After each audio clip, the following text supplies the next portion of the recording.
Welcome back. This is Professor Xiao Ma. In this week's lecture, I will focus on regression modeling.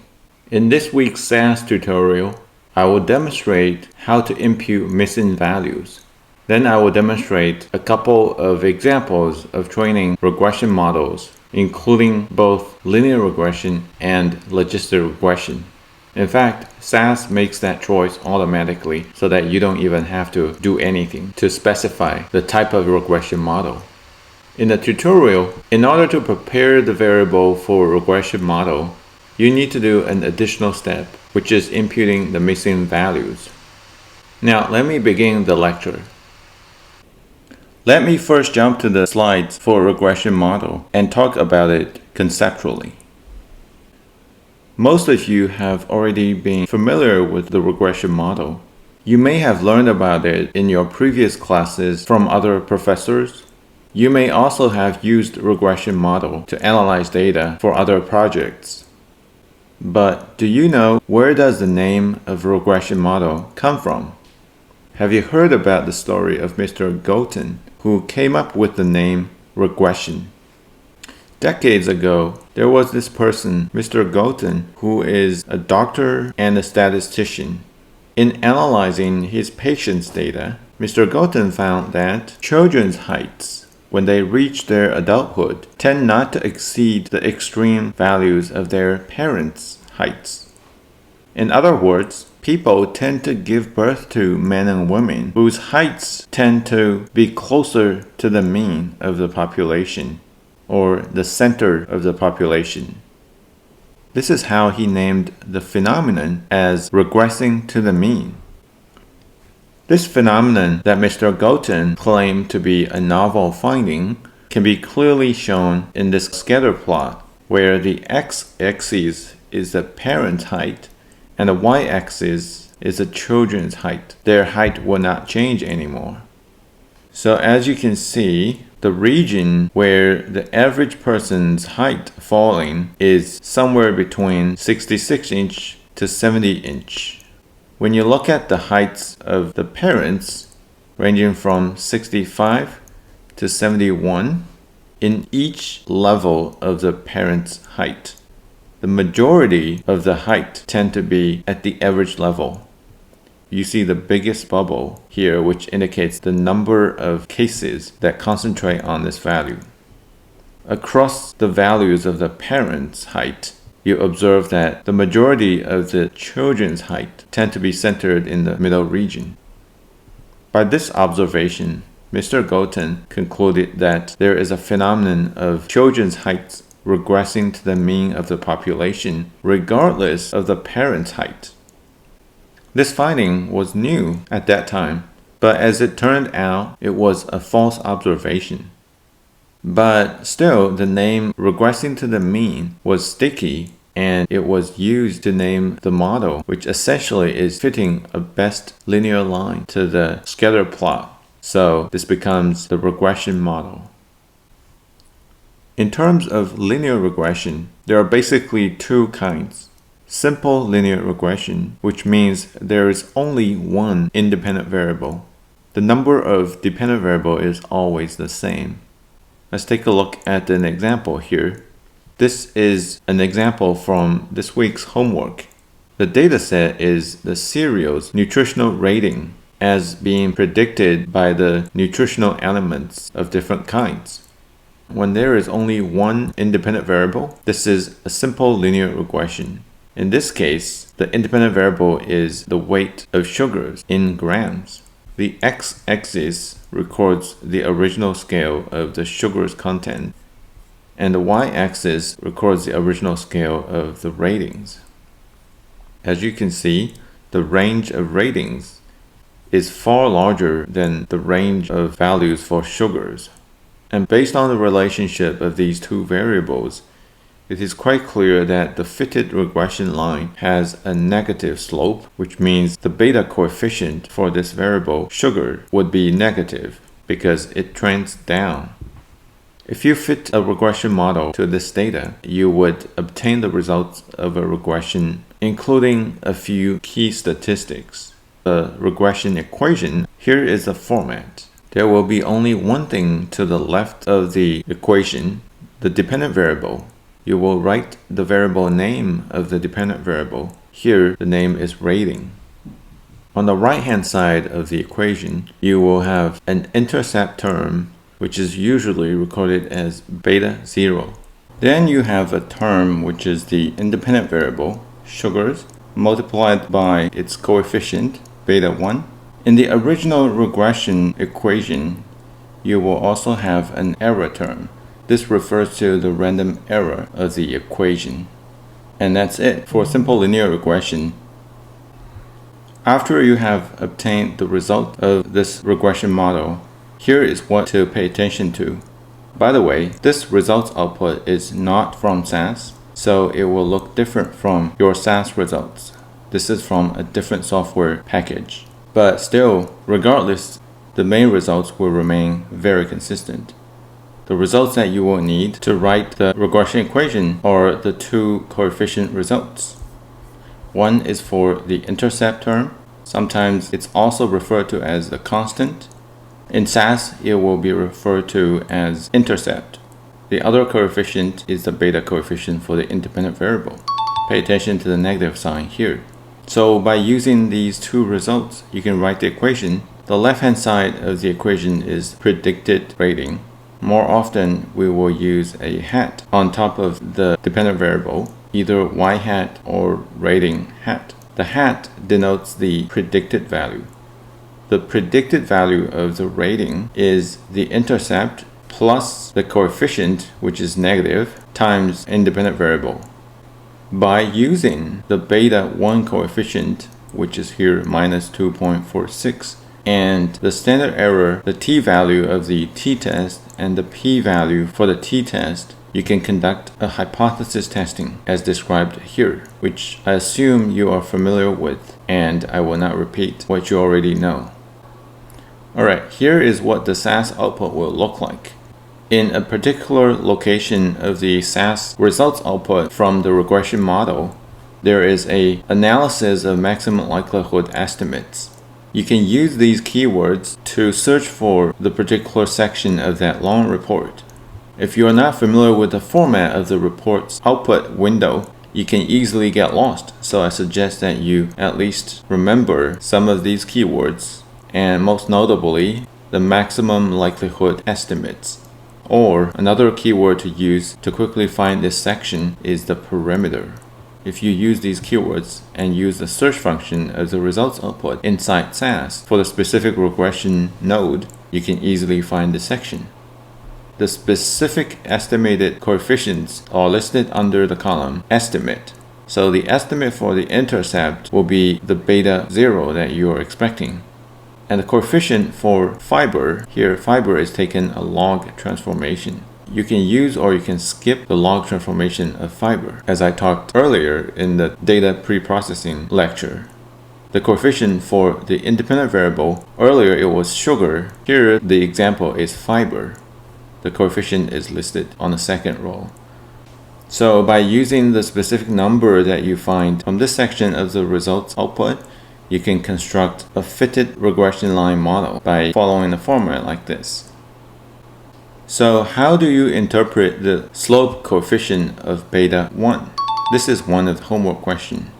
Beta 1 could be positive, could be negative, or could be very close to 0, but not exactly 0. The way you will interpret the meaning of beta 1 is like this. You state that for every 1 unit increase, always increase, in the name and the format of the independent variable.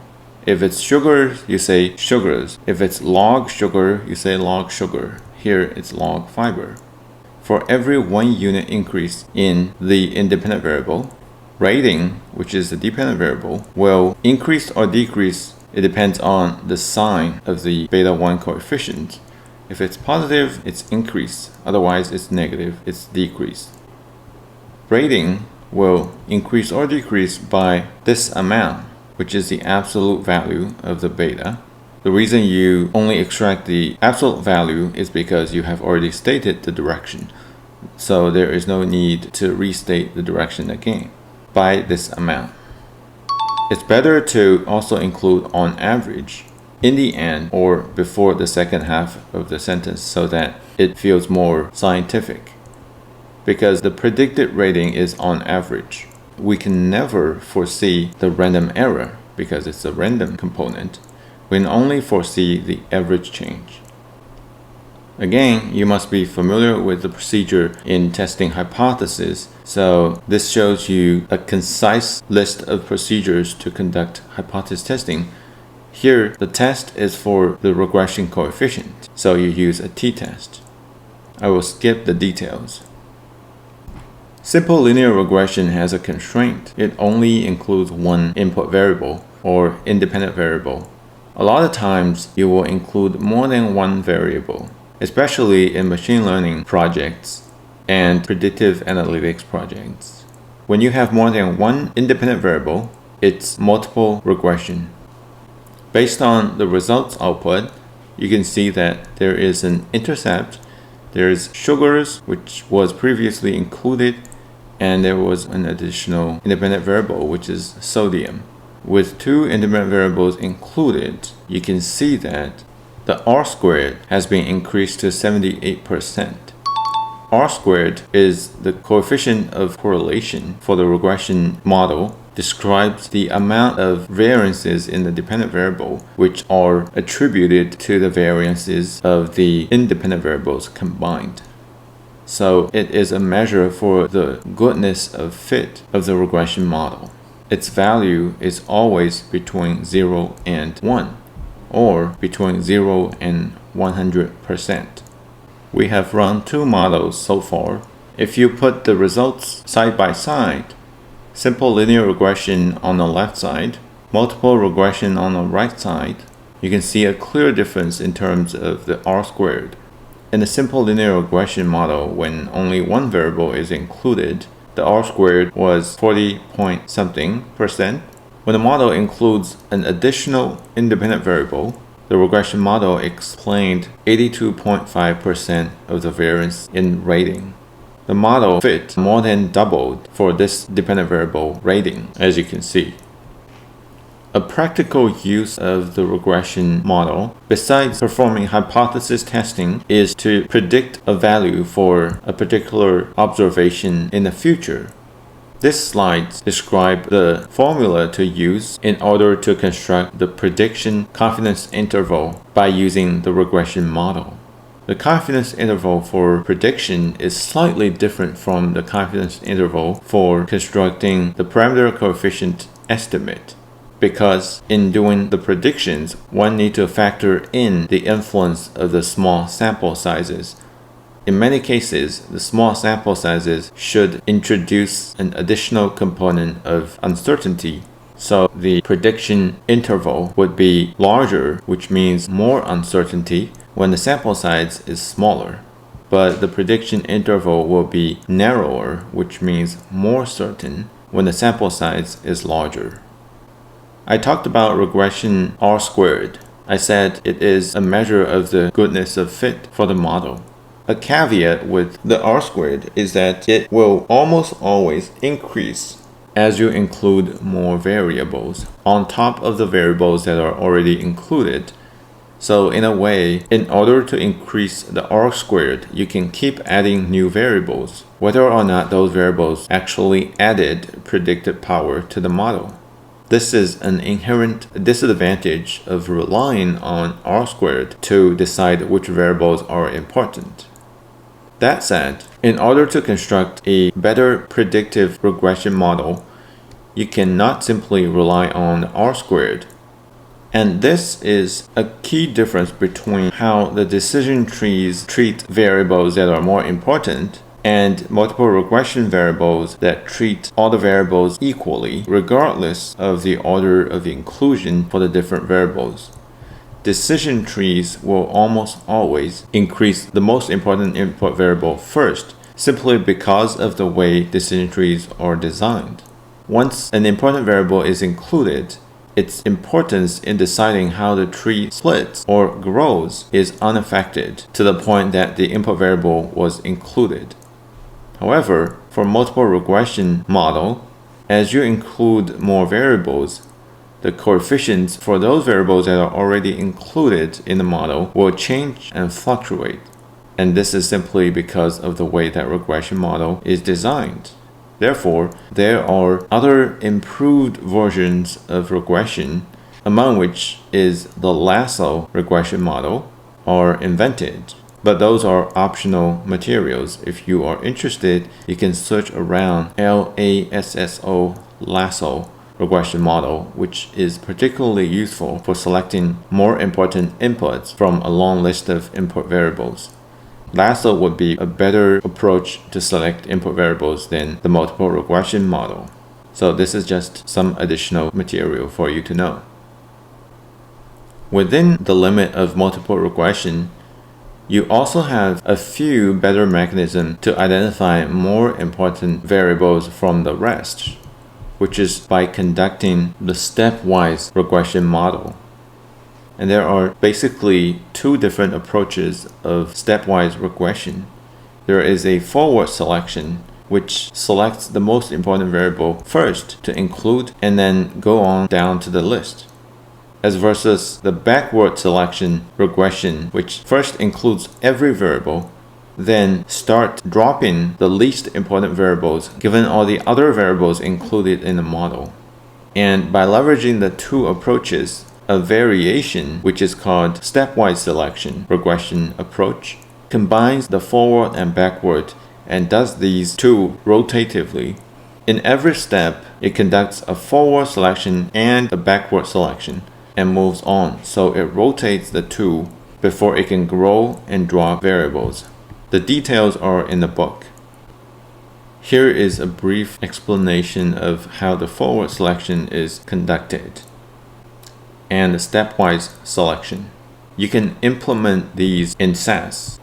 In the tutorial videos, I will show you how to do these and how they compare on a specific project. In SAS, after you have trained multiple regression model, again you will use the overfitting chart to select the best model. The name of this chart, specifically in regression node, is called the iteration plot. You can find that under the model selection menu. It's also demonstrated in the SAS tutorial video. With that said, now you are ready to proceed to watching the SAS tutorial video. Before you go there, and before you turn off this video, let me give you a few more hints as to how the SAS tutorial video about regression models of this week is structured. So here I jump to the beginning of this week's slides. When you watch the SAS tutorial video for this week, you will notice that the demonstration follows roughly this order. I will skip the variable transformation step. The demonstration will be built on the previous demonstration, which is decision tree. But I will demonstrate how to impute missing values because this is one of the common caveats of the regression model. You do need to impute missing values if you do not want the model to drop any of the observations from the data if there are missing values in one of the variables that you choose to include. I will demonstrate a regression model that includes all the variables in it, which I call the full regression model. And you'll get results similar to these. You can compare these to the results that you obtained from following the SAS tutorial. Then I will demonstrate another regression model by choosing the stepwise selection model. And you can also experiment with these different options. You can try fitting a forward selection model, a backward selection model, or better, you can fit 3 more models, with each of the model trying one of these 3 options and see how the results will compare. Here I'm showing the results comparison between these 2 models. When you compare and select the best model to use, always compare the validation set results. And note that you want to compare the models on validation set by using the same metric for a fair comparison. Misclassification here means the misclassification rate, whereas MSE means the mean squared error. You cannot compare different models by choosing different evaluation metric. That would totally make no sense. They show dramatic differences, and this is only because you are comparing two different things. When you compare the same metric across models, they are fairly close. So that is the manual selection process, but SAS will implement the automatic selection of the best model given the correct selection of the comparison metric in the model comparison node. I have already demonstrated how to use the model comparison node. Today I will reinforce that part of the implementation by demonstrating the model selection after including two additional regression models. You will see in the SAS tutorial video. And afterwards, just to explore if there are other possibilities, train a larger regression model and compare its results with the previously selected best model, just to see if this exploration would beat the best model that you have selected. Most frequently, this regression model, which is bigger, tend to be overfitting, so you end up retaining your best model. But this is just for precaution purposes. By the automatic selection and based on the correct and appropriate selection metric that you designate for the problem, SAS will automatically select the best model. Here, the best model is selected based on the validation set performance, the red line. The simplest model that has the best performance, which means the lowest error rate, is the model here that includes 1, 2, 3 variables in it. So SAS identified that model as the best model. Here is a summary of the best model selection process implemented by SAS. Make sure you understand these. If there's any question, make sure you let me know. And that's it. I hope you enjoyed this week's lecture video, and I hope you will enjoy the SAS tutorial videos. See you next time.